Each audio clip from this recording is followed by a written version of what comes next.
주님의 이름으로 우리 서로 오늘 무난하고 또 같이 찬양하고 기쁘게 또 하나님 앞에 나아가게 됨을 너무나 감사드립니다. 오늘 우리가 계속해서 로마서 말씀을 묵상하고 있습니다. 우리 로마서 말씀 가운데서 특별히 이제 24절에서 32절 말씀을 나누고 있는데요. 지난주에 우리가 우상화에 대해서 말씀을 나눴어요. 우상을 섬기는 것이 어떠한 것인가에 대해서 말씀을 나누면서 사람들이 이 세상에서 살면서 자꾸 세상에서 우상화하는 작업을 하고 있다는 것을 말씀을 나눴습니다. 그래서 그들은요, 이 허망한 데에 마음을 두고 그리고 또 하나님께서 기뻐하시지 않는 일들을 함으로 말미암아 미련한 마음이 미련해지는 거죠. 하나님을 알지 못하기 때문에 마음이 미련해지는 것이고, 그로 인해서 자꾸 마음이 어두워지게 된다는 것입니다. 그래서 이 우상화를 하면서 자연스럽게 뭔가 우러러 볼 것을 우상화하는 게 아니고요, 자꾸 우상화할 것을 찾아다니는 것이 바로 인간의 본성이라는 것입니다.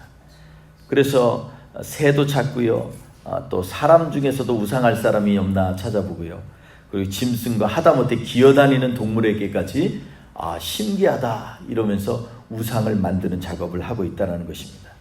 이렇게 세상에서 잘못된 그러한 것들을 쫓는 사람들, 이 사람들이 바로 우상을 하는 사람이더라, 이런 얘기를 우리가 같이 나눴습니다.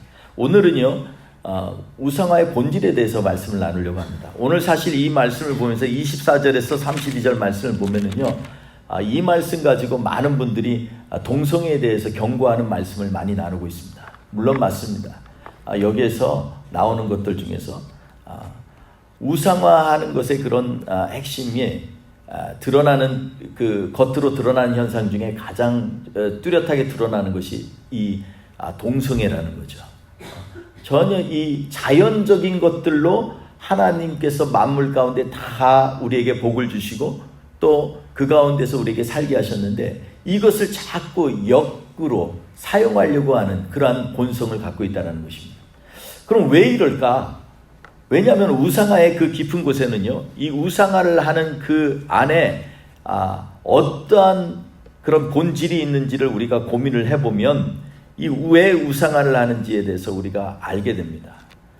오늘 말씀을 보면서 24절에 처음 시작할 때 그러므로 하면서 이렇게 시작되죠.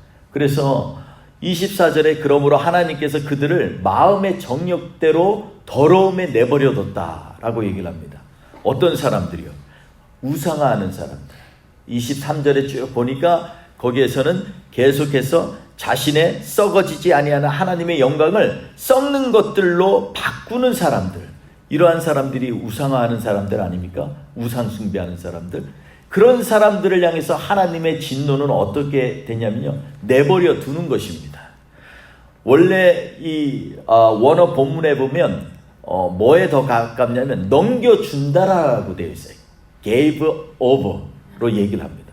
그러니까 그들의 마음을요, 더 정욕대로 그냥 있도록 넘겨줬다라는 것입니다. 원래 마음은 하나님께로 향해야 되는 것입니다. 근데 그 마음이 이제 네 마음대로 해라 이러고 넘겨줬다라는 거예요. 그래서 우리가 이 본문에 나오는 그런 이 24절 이하의 정욕대로 더러움에 내버려두고 서로의 몸을 욕되게 하고, 여자는 여자대로 남자는 남자대로 음욕이 불릴 듯 일어나서 원래 하나님이 만드신 순리대로 하지 아니하고 전혀 반대적으로 여자가 여자를 사랑하고 남자가 남자를 사랑하는 그러한 안타까운 일들이 벌어진다는 것입니다. 이 중심에는요, 크게 우리가 두 가지의 관점에서 이 우상화를 하는 본질을 우리가 고민을 해봐야 됩니다. 오늘 말씀 24절에 보면 여기에 자기가 중심이 되는 거예요. 자기애가 있다라는 것입니다. 그래서 자기의 욕망, 자기가 표현하고 성취하려고 하는 그런 야망으로부터 우상 숭배가 온다라는 것이죠. 고대의 그 전설에 의하면 이 나르키소스라고 하는 미소년이 있었다고 합니다. 이 나르키소스라고 하는 미소년은요, 이 하도 외모가 출중해서 다른 사람들이 너무너무 그 사람만 보면 정신을 잃을 정도로 그렇게 멋있게 생겼다고 합니다. 이 중에 이 말을 하는데 쓱 웃는 분들이 있는데, 그분들은 스스로가 혹시 내가 그런 사람이 아닌가 이러고 지금 얘기하는 그런 느낌이 있는 수도 있습니다. 그런데 하여튼 근데 그때는 거울이 쉽지 않았잖아요. 어느 날 물을 봤어요. 이렇게 흐르는 이 시냇물을 봤는데 거기에 자기 얼굴이 비쳤어요. 근데 너무나 아름다운 거예요, 자기 얼굴이. 그래가지고 멍하니 그 얼굴을 보면서 시간이 가는지 몰랐는데, 얼마나 시간이 가는지 몰랐냐면 식욕을 잃을 정도로 자기 얼굴에 이 정신이 팔려서 식욕을 잃고 그러다가 굶어 죽었다라는. 근데 이 미소년의 이름이 나르키소스인데, 이 나르키소스의 이름을 딴 꽃이 있습니다. 왜냐하면 이 소년이 죽은 곳에 꽃이 하나 피어났어요. 그 이름이 나르시서스인데, 이것이 바로 우리나라로 말로 하면 수선화입니다. 이 수선화가 피어났다는 거예요. 그래서 자기를 너무 사랑하는 것, 그때부터 이제 이 어원이 나르시시즘이라는 게 자기를 너무 사랑하는 자기애를 얘기하는 거거든요. 여기에서 나왔다라는 것입니다. 그러니까 자기를 너무 사랑하게 되면요, 죽음에 이르는 거예요. 자기도 모르게 서서히 감각도 없이 죽음에 가는 거예요. 이러한 자기애는요, 정말로 무섭습니다. 자기를 사랑하는 사람처럼 무서운 사람은 없습니다. 자기를 사랑하는 사람 눈에는요, 다른 사람이 보이지가 않습니다. 그래서 이 우상화는요, 바로 이런 본질에서 일어납니다. 자기 스스로가 너무 아름다운 것처럼 생각하는 것. 그와 마찬가지로 자기의 욕망을 표현하는 그것을 위해서 만든 우상은요, 자기를 위로하고 자기를 행복하게 만듭니다. 그래서 우상 숭배의 본질은요, 자기를 사랑하는 사람. 여러분 보세요. 많은 사람들 보면요, 우상 섬기는 사람들 보면요, 다들 자기 잘 되라고 우상을 섬기는 거예요. 열이면 열 다 그래요. 제 아내가, 제가 겪은 일은 아니고요, 제 아내가 옛날에 이 전도에 미쳤을 때가 있어요. 정말 미쳤을 때가 있는데, 그때 대구에서 벌어진 사건이었는데, 대구에서 이 전도 훈련을 시키다가 팀을 이뤄서 나아가서 전도를 하게 됐는데, 그러다가 이 전도를 하고 돌아오는데 어떤 여자가 막 달려와서 붙잡고 애교를 하더라는 거예요. 살려달라고. 그래서 그 집을 갔더니 그 집에 들어가면서부터 냄새가 얼마나 심한지, 더럽고 추하고. 그래서 알고 보니까 이 여자가요, 이 남녀 호랭개교를 믿는 여자인데 얼마나 특별하게 믿는지 매일매일 거기에서 그냥 심취해서 남녀 호랭개교를 갖다 외쳤다는 거예요. 계속해서. 그런데 그렇게 해서 이 귀신이 들리니까 어떤 일이 벌어졌냐면요, 집 안을 설거지를 안 해요. 남편이 택시 운전수인가 그랬는데, 트럭 운전수. 예, 죄송합니다. 제가 잠깐씩 이렇게 트럭 운전수였는데, 이 남편이 포기할 정도로 이 여자는요, 계속 설거지도 쌓아놓고, 그리고 급기야는 물이 안 나왔어. 이 집 왜 물이 안 나와? 귀신이 잡고 있으니까 물이 안 나왔어. 전기도 안 나왔대요. 그래가지고서 이 여자가 막 죽게 생긴 거예요. 도저히 더 이상 살 가망이 없고 점점 두려움이 쌓이고, 그래서 자꾸 세상과 노출되기를 원하지 아니하고 집은 완전히 쓰레기 더미가 되고 이렇게 됐다는 거예요. 그래서 가서 힘을 합해서 당신이 살려면 이 우상 땅지를 쪼개야 된다 그래가지고 갖고 나와서 같이 보는 앞에서 우상 땅지를 쪼개더라. 그리고 기도를 했더니 수돗물이 갑자기 터져가지고 물이 나오고, 그래서 청소까지 싹 깨끗이 해주고 나왔다는 거예요. 여러분, 귀신에 잡히고 우상 숭배하는 사람들의 특징이 뭔지 아세요? 더러워요. 더러운 곳에 가고요. 오늘 본문 말씀 24절에도 보면 더러움에 내어버려뒀다라는 말씀이요, 이 우상을 숭배하면 더러워지는 거예요. 여러분, 내 안에 욕망이 있는 사람은요, 더러운 가운데 있어도 더러운 걸 더럽다고 생각지를 못해요. 스스로가 자꾸 행동도 더러운 행동을 해요. 남들에게 정말 기쁨이 되는 행동이 아니라 정말 치사하고 뭐 이런 행동들 하는 거예요. 그 꼭 뒤끝이 있어. 그래서 자기를 사랑하는 사람은요, 우리가 우상 숭배를 하고 있는지 주의 깊게 생각해 봐야 됩니다. 돌아봐야 됩니다. 또 하나는 어떠한 일이 있냐면, 또 하나는 25절을 보면 창조자보다 조물주를 더 경배한다 그랬어요. 이걸 왜 그럴까요? 하나님께서 자신의 주인인 것처럼 인정하지 않고 거부하려는 마음에서부터 이 우상 숭배는 온다라는 것입니다. 그래서 자기가 주인이고 싶은 거예요. 그렇기 때문에 우상 숭배를 대신해서 하면서 자기의 욕망을 채우는 것입니다. 여러분, 우리 출애굽기 32장에 보면은요, 어떤 일이 일어나냐면, 이 모세와 이스라엘 백성이 쫙 이제 그 홍해를 건너가지고 홍해길을 따라서 쫙 오다가 시내산까지 도달을 했어요. 시내산에 돌아왔는데 하나님께서 모세를 부르셨어. 이제 이들에게 줄 하나님의 말씀과 계명을 주시기 위해서 시내산에 올라가 있어요. 40일 동안 없는 동안에 이스라엘 백성이 못 기다리고 뭐라 그랬냐면, 아론에게 얘기를 합니다. 우리에게 우리의 인도한 신을 내라. 그러면서 뭐라 그러냐면, 우리를 인도했던 모세는 어디 간지 알지도 못하니까 이제 당신은 우리를 위해서 신을 만들라라고 얘기합니다. 아론이 그들의 생각을 간파를 했어요. 그래서 뭐 어떻게 했냐면, 그들이 갖고 있는 금, 은, 보물들을 다 가지고 오라 그랬어요. 그리고 그걸 갖다가 불에 녹였다 그랬어요. 그리고 만든 것이 뭐냐면 금송아지, 애굽에서 그들이 신겼던 선. 그런데 여기서 주목할 게 있습니다. 출애굽기 32장에 뭐라고 했냐면, 너희를 애굽 땅에서 인도하여 낸 너희의 신으로다 라고 아론이 그들에게 얘기를 하고 있습니다. 그리고 그 앞에 뭐라고 하냐면, 자신들의 힘으로 만들었다고 얘기를 하고 있어요. 왜? 자신들의 금, 은 이런 걸 가지고서 이 금송아지를 만들었다라는 거예요. 여러분, 우상은 이런 것입니다. 내가 주체가 돼서 만드는 게, 그리고 그걸 신이라고 여기는 것이 바로 우상화예요. 내가 주인인 것을 정말로 포기하기가 이렇게 힘든 거예요. 이스라엘 백성들은요, 이게 이 애굽에서 걸려있는 가장 큰 문제예요. 여러분, 십계명 한번 보세요. 십계명에 있는 말씀 보세요. 십계명 1계명에서 4계명을 잘 보면요, 이것은 한마디로 얘기하면 우상을 만들지 말라는 거예요. 너희 하나님 여호와를 마음을 다하고 온 힘을 다해서 경외하라. 망령되이 일끌지 말라. 그리고 우상을 만들지 말라. 안식일을 거룩하게 지켜라. 이 십계명에서 1에서 4명까지 말씀은요, 다 뭐에 대해서 얘기하냐면 우상을 만들지 말라라는 거예요.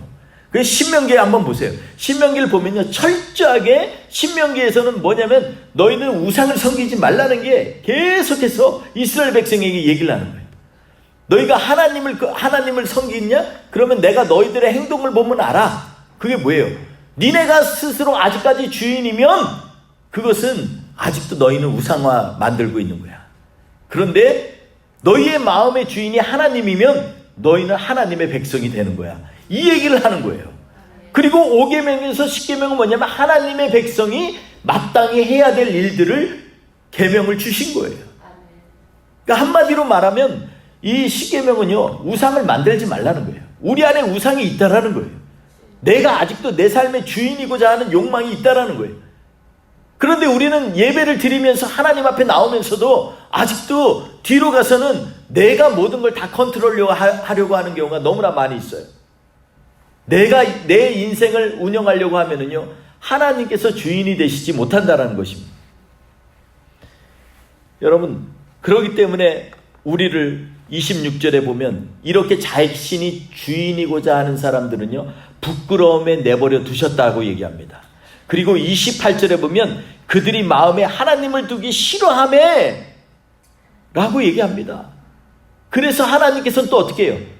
상실한 대로 그냥 내버려 뒀다 그랬어요. 상실한 마음대로 내버려 뒀다.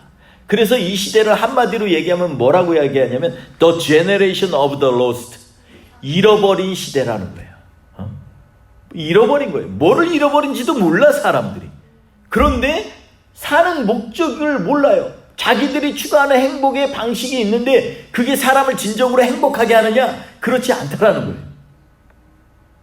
이러한 사람들이 우리가 보면 이 우상화에 사로잡혀 있는 사람들이라는 것입니다. 그리고 그 다음에 29절 이하에 보면은 21가지의 죄에 대해서 얘기를 하고 있습니다. 여러분 여기에 보면 21가지의 죄에 대해서 우리가 쭉 얘기를 하고 있죠. 모든 불의와 추악과 탐욕과 악의가 가득한 자예요. 예, 모든 불의와 추악과 탐욕과 악의가 가득하다 그랬습니다. 이게 뭡니까? 이건요, 우상 숭배하는 사람의 죄악이에요. 본질적인 죄악이에요. 우상 숭배하는 마음이 있는 사람, 자기가 아직도 자기의 삶의 주인이고, 그리고 자기의 욕망을 채우기 위해서 대리만족하는 이러한 사람들에게는요, 공통된 특징이 일어나요. 그건 뭐냐면 의의가 없다라는 것입니다. 그리고 추악하다는 거예요. 더럽다라는 거예요. 그리고 욕심이 일어나는 거예요. 그리고 악한 마음이 있다는 거예요. 이빌하다는 거예요. 이런 것들이 일어난다는 거예요. 두 번째 그룹에 이 죄들이 있습니다. 거긴 뭐냐면 이러한 자들에게는 시기요 살인이요 분쟁이요 시기요 악독이 가득한 자요 라고 얘기를 합니다. 여기에 나오는 이 5가지 죄악들은요, 이것들은 이 본문에는 한글로는 안 돼 있지만 악의가 가득한 자요 다음에 세미콜론이 있어요.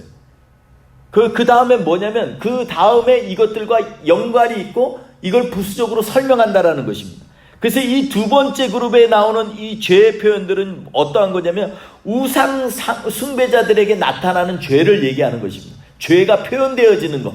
그러니까 불의하고 추악하고 탐욕하고 이빌한 사람은요, 시기가 일어나요. 그리고 살인하려고 해요. 그리고 분쟁이 있어요. 그리고 남들을 속여 먹어요. 그리고 악한 의도가 있어요. 이러한 것들이 일어난다는 것입니다. 세 번째 그룹의 우상 숭배하는 자들이 나오는데 거기에는 수근수근하는 자도 있고요. 그리고 여러 가지 비방도 하고, 이런 사람은 하나님이 미워하시죠. 그리고 이 능력해 다른 사람을 갖다가 그냥 아주 창피를 줘도 한참을, 그리고 마음이 교만하고요, 자랑하는 자입니다. 이러한 사람들은요, 이 우상 숭배의 마음, 자기가 중심이 된 사람들은 이러한 세 번째 그룹의 이 죄악들이 어떤 거냐면 다른 사람들과의 관계에서 나타나는 죄예요. 그러니까 우상 숭배의 마음이 있는 사람, 자기가 아직도 주인인 사람들은요, 이런 것들이 다른 사람과 관계에서 나타난다는 거예요. 그래서 다른 사람과의 관계에서 이러한 관계 속에서 나타난 죄의 현상들이 바로 지금 수근수근하고 다른 사람을 비방하고 헐뜯고 하나님께서 미워하시는 그러한 일들을 하고 능욕하고 교만하고 자랑하는 자라. 그리고 악을 도모하는 자예요. 그리고 부모를 거역합니다. 이러한 것들이 다 어디에서 나오느냐? 다른 사람과의 관계에서 나온다는 것입니다.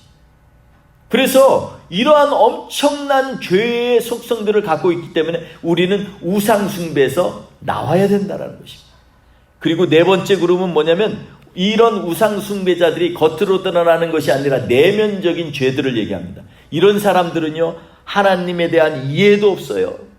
그리고요, 그들은요, 스스로를 사랑해요. 근데 내 안에 다른 사람에 대해서는 사랑이 없어요. 그리고 자비한 마음도 없어요. 이런 사람들의 내적인 상태를 갖다가 나타나는 것입니다. 이 21가지의 모든 죄악들은요, 다 마음속에 자기가 아직도 자기의 삶의 주인이고, 그리고 자기의 욕심과 자기가 원하는 것들을 갖다 욕망을 갖다가 펼치기 원하는 사람들의 갖고 있는 속성들이라는 것입니다. 그렇기 때문에 이 모든 것들을 우리가 이 모든 거에서 나와야 되는 거예요. 뻗어 나와야 되는 거예요. 그러면 우리가 이런 것들을 어떻게 해결할 수 있겠습니까? 32절을 보십시오. 그들이 이같이 행하는 자는 사형에 해당하다고 하나님께서 정하심을 알고도 자기들 뿐만 아니라 또 이런 일을 행하는 자들이 옳다고 얘기를 하고 있습니다. 이 얘기는 뭐냐면 결론적으로 사람의 힘으로는 이 문제를 해결할 수 없다라는 것입니다. 왜냐하면 이 사형에 이미 해당하는 사람이 센턴스를 받았어요. To death. 너는 죽은 사람이야 이미. 왜냐하면 이런 사람들은 돌이킬 수가 없어요.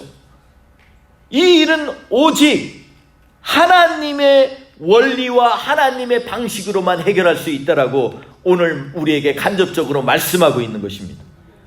여러분, 모세가 불뱀을 들었잖아요. 여러분 열왕기 죄송합니다. 민수기 21장 4절에 보면은요, 이 이스라엘 백성이 이제 호르산으로 갔는데 거기에서부터 길을 떠나서 이제 모압과 암몬기를 통해서 이제 약속한 가나안 땅으로 가려고 그래요. 근데 아직까지도 길이 정말 힘들어요. 물도 만나기가 어렵고요, 날씨는 뜨겁고요, 거기다가 습기는 차고, 정말로 이 길을 가는 게 마음이 너무 상하는 거예요. 그래서 나타난 게 뭐냐면 원망이에요. 하나님 앞에 그렇게 수많은 신비한 이적을 경험하고 하나님의 능력을 경험하고 매일마다 하나님이 주시는 음식으로 살고 하나님이 주시는 구름기둥 불기둥으로 인도함을 받은 그들이지만 그들이 아직도 하나님을 원망했어요. 그때 하나님께서 진노하셔서 불뱀을 보내셨어요. 그러니까 사람들이 불뱀에 물린 거예요. 물려가지고 죽기 시작합니다.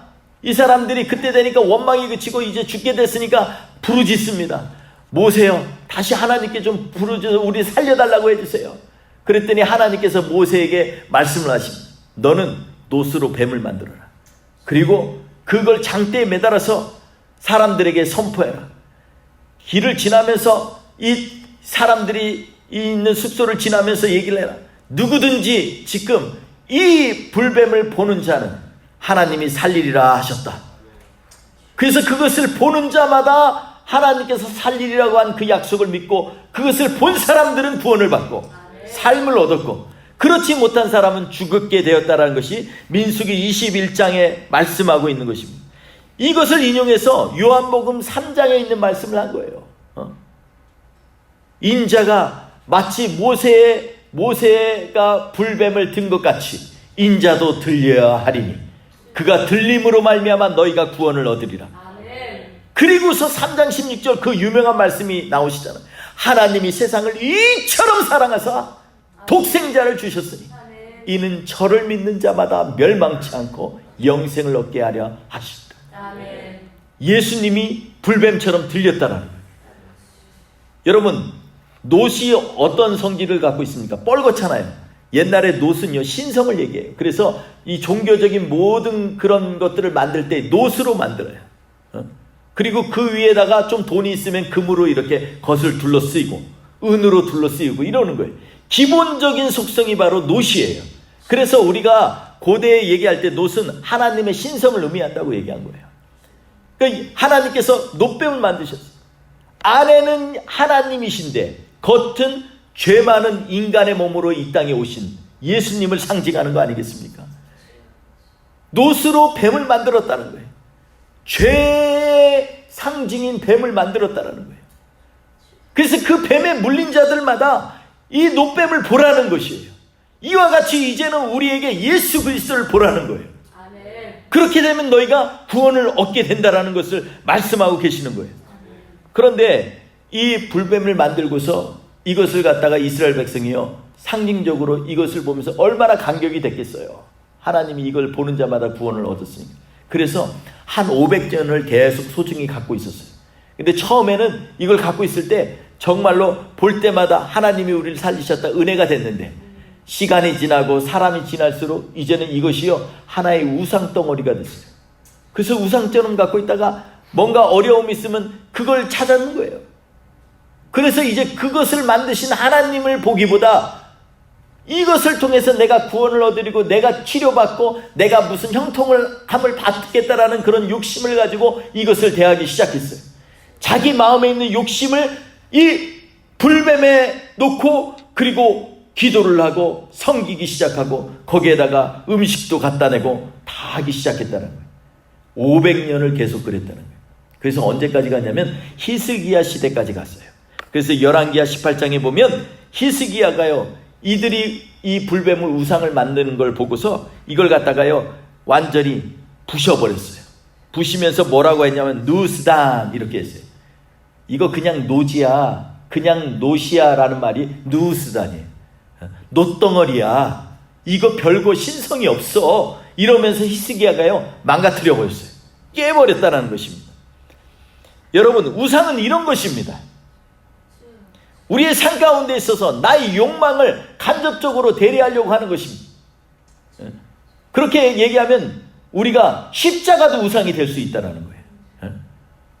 우리가 찬양할 때 십자가 우리가 찬양하고 고백하지만 그 안에 예수 그리스도의 정신이 없으면 이것도 우상이 된다는 것입니다.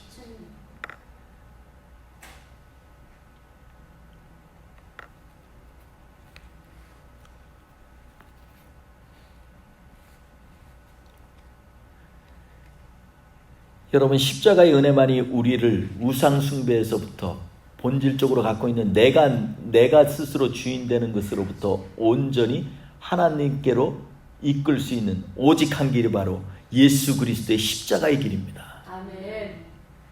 여러분, 그러므로 이 십자가의 은혜를 묵상해야 되는 거예요.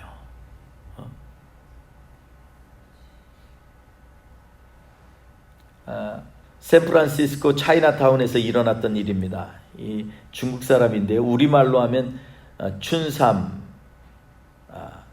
춘팔, 그리고 여동생 한 명이 삼남매가 살았다고 합니다.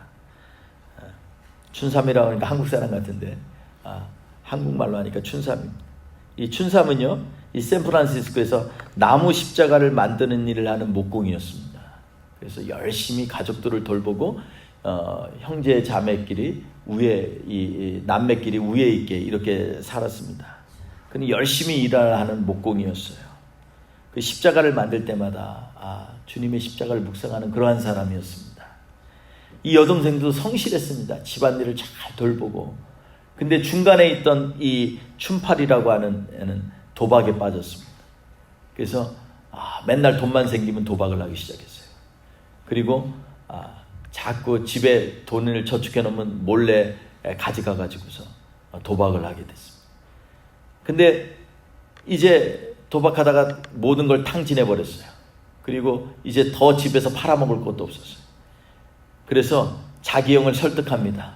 형한테 얘기합니다. 형, 내가 거짓말을 하면서 내가 도박을 해서 도박빚을 졌는데 형 알지? 그 깡패들이 나 가만 안 둬. 형, 이 도박빚 갚아주면 내가 정말 성실하게 살게. 이렇게 얘기를 했습니다. 형이 동생을 아끼는 바람에 얘기합니다. 그래, 이것만 갖고 이제 우리 너 새 인생 살아야 된다? 이러면서 형 춘삼이가 얘기를 하면서 자기가 소중하게 아껴두었던 재산 정금 통장을 넘겨줍니다. 이 춘팔이 동생은요, 그걸 갖고 그 길로 가서 도박을 시작합니다. 도박을 했는데 요번에는요, 너무 도박이 잘 돼서 돈을 엄청 땄어요. 그걸 가지고 이제 형 하면서 어깨에 힘을 주면서 형한테 자랑하려고 막 달려가는데 뒤에서 갱들이 와가지고 미리 잠복해 있다가 얘를 잡아서 싸우기 시작합니다. 근데 싸우다가 이 친구가 갱 중에 하나를 칼로 찔러서 죽였어요. 온 몸에 상처를 입고 자기도 피를 흘리면서 집으로 갑니다. 근데 벌써 경찰들이 알고 이 집에 쫓아옵니다. 이 사람은 가서 형한테 이제 온 피투성이가 된 그 모습을 가지고 얘기합니다. 형, 내가 사람을 죽였어.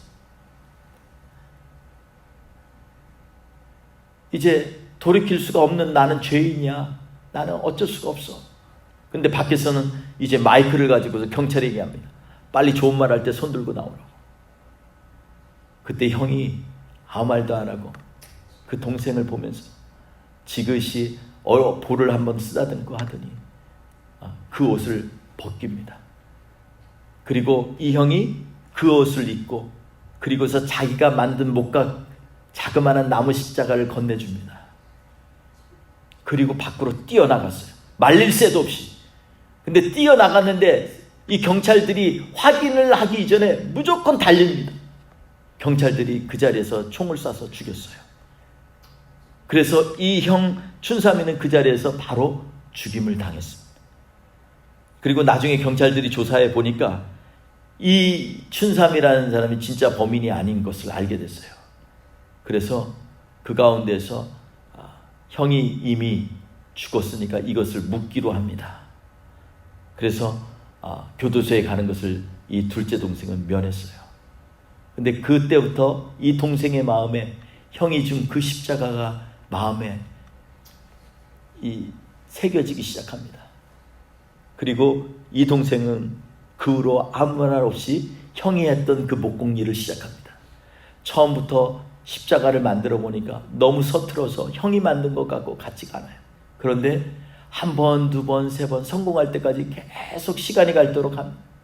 그래서 어느 수준에 있어서 형이 만든 십자가와 너무나 비슷하게 십자가를 만들었어요. 그리고 소문이 나기 시작하면서 그는 더 이상 갬블링을 하거나 그리고 다른 사람과 어울려서 깡패짓을 하거나 이러지 아니하고 형의 직업을 그대로 물려받아서 그 일을 하게 됩니다. 그리고 자기의 만드는 십자가가 형이 만드는 것과 거의 같은 수준에 이르자 형의 묘소를 찾아갑니다. 그리고 그곳에 두 십자가를 꽂습니다. 하나는 자기가 만든 십자가, 또 하나는 형이 자기한테 줬던 십자가를 꽂습니다. 그리고서 그는요, 이제 그가 꽂은 십자가에 종이를 하나 접어놨는데 그 종이를 펴보니까 뭐라고 했냐면 갈라디아서 2장 20절의 말씀을 기록되어 있습니다. 이제는 내 안에 내가 사는 것이 아니요 내 안에 그분이 사는 것이다 라는 고백을 합니다. 사랑하는 성도 여러분, 십자가만이 우리를 우상화하는 것에서부터 바꿀 수 있는 능력이 됩니다. 여러분, 이 남침예교 신학대 학장이셨던 앨리스 풀러라고 하는 분이 있습니다. 이분이 한 그룹을 데리고서 성지 순례를 갔어요. 성지를 순례를 가서 여러 곳을 도내다가 이제 마지막 날 예루살렘에 있는 갈보리산을 가게 됩니다.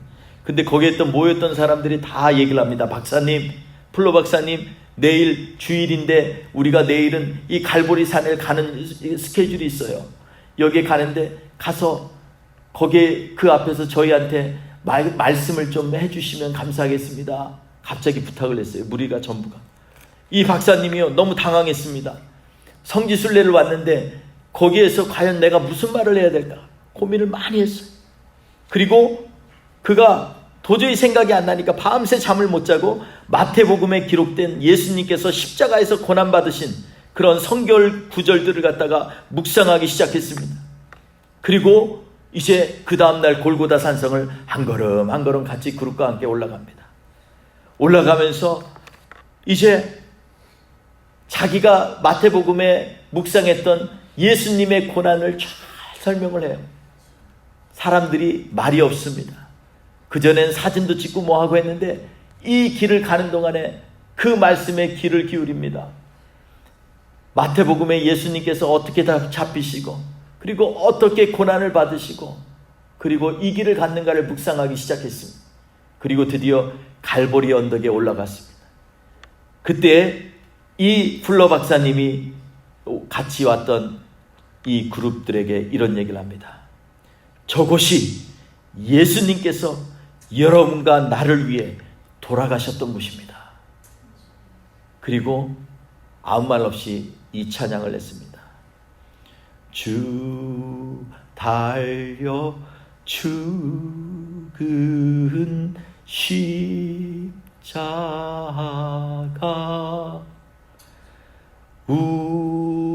우리가 생각할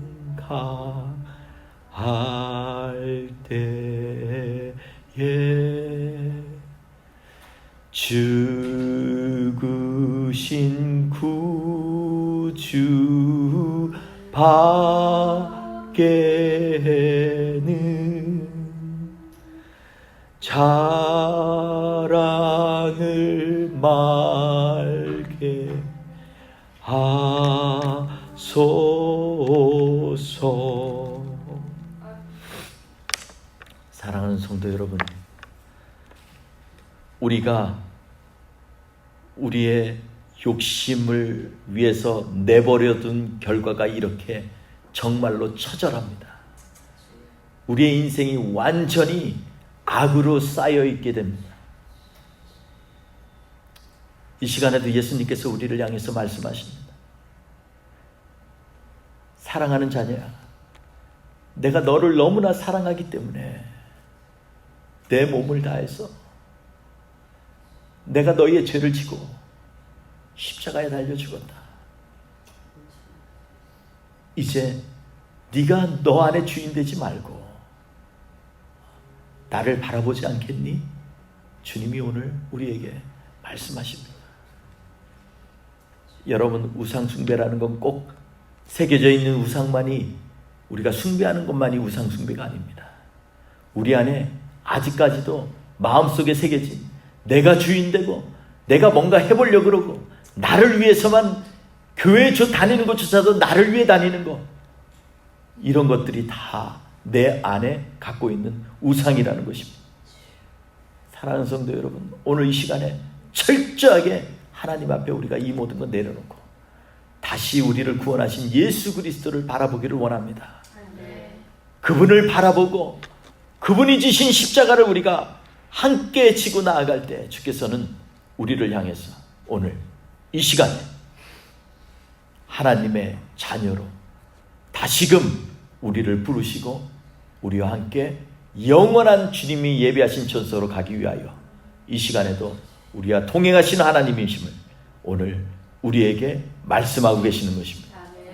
그 하나님을 우리가 모시고 이 한 주 동안에 주님을 따라 사는 주의 복된 백성 되시기를 주의 이름으로 축원드립니다.